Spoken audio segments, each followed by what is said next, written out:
Well, over 100 presidents and heads of state are meeting in Paris for the Conference of Parties COP21 on climate change. We now join our correspondent, Ayola Kazim, who is in Paris covering that event, to give us more insight on what's going on. Hello, Ayola, and thank you so much for joining us.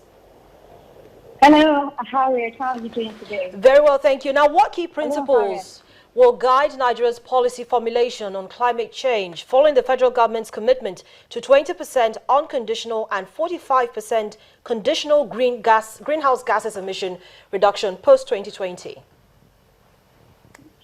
Harriet, really, Nigeria now is in a somewhat dicey situation because what was submitted on Saturday was actually expected as of 1st of October this year. So we submitted ours on Saturday. But then some would say it's a very, like when I was having a chat with the Minister of Environment, she said, oh, this is a very lovely document that we have done.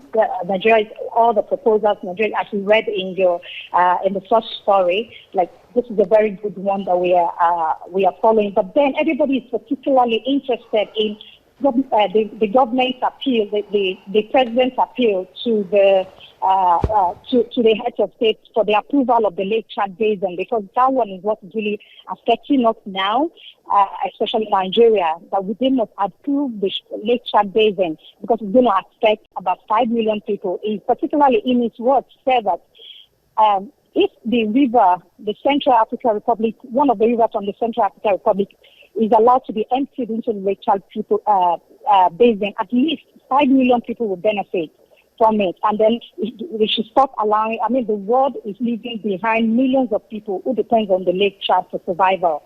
And that if this is allowed, if the emptying of the river is allowed, then we might be on our way to actually combating terrorism in the country.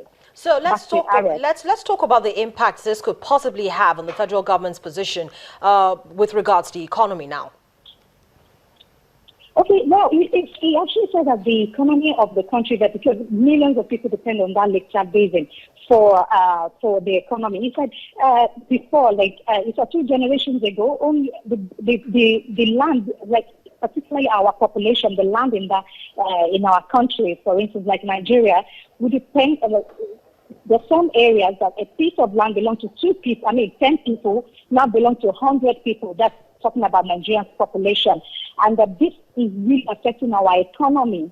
And that we must, climate change is really affecting Nigeria. It's costing us it's costing us 6%. And by 2050, it's expected to go to 30% of our GDP. So flood killed about 363 people and displaced more than 2.1 million in 2012. So it's affecting our economy badly, and it wants us to really, it wants the world leaders to really take action now, so that countries like Nigeria, with large population, can benefit from it. Now, in wanting those global leaders to take action now, did the president specifically speak on the strategies to implement some of these policies?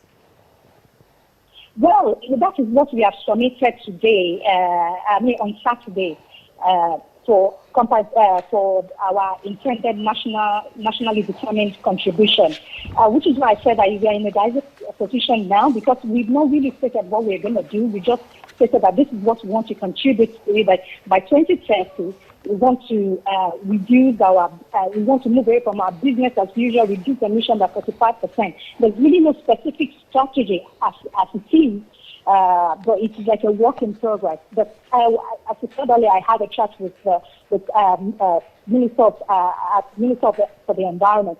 She said to me that the first thing we have to put in place is to make sure that our infrastructure is upgraded.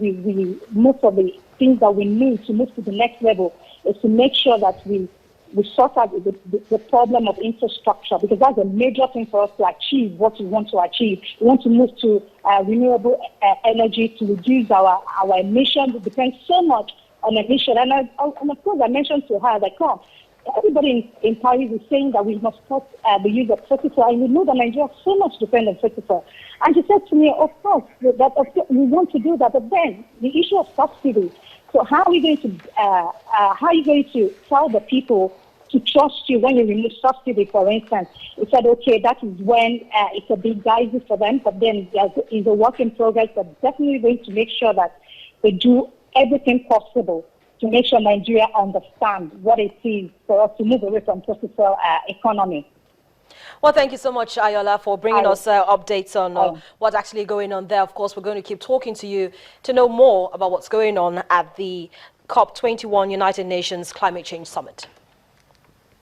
Thank you, Harold.